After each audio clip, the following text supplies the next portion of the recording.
அப்போஸ்தலர் பவுலுடைய அவர் ஊழியத்தின் காரியத்தை பார்க்கும் பொழுது அது ரொம்ப ஒரு ஆச்சரியமாகவும் ரொம்ப கஷ்டமாகவும் இருக்கும். நீங்க எடுத்து வாசித்து பாருங்க.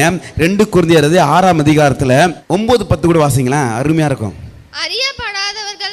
அறியப்படாதவர்கள் எண்ணப்பட்டாலும் நன்றாய் அறியப்பட்டவர்களாகவும் சாகிறவர்கள் எண்ணப்பட்டாலும் உயிரோடு இருக்கிறவர்களாகவும் தண்டிக்கப்படுகிறவர்கள் எண்ணப்பட்டாலும் கொல்லப்படாதவர்களாகவும், அடுத்த வசனம் முக்கியமான வசனம், துக்கப்படுகிறவர்கள் எண்ணப்பட்டாலும் எப்பொழுதும் சந்தோஷப்படுகிறவர்களாகவும்.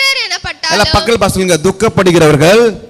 காரங்களை பிடிச்சி சவுண்ட சொல்லுங்க, துக்கப்படுகிறவர்கள் எண்ணப்பட்டாலும் எப்பொழுதும் சந்தோஷப்படுகிறவர்களாகவும், தரித்திரர் எண்ணப்பட்டாலும் அநேகரை ஐஸ்வர்யங்கள் ஆக்குவர்களாகவும், ஒன்றுமில்லாதவர்கள் எண்ணப்பட்டாலும் சகலத்தையும் உடையவர்களாகவும் எங்களை விளங்க பண்ணுகிறோம்.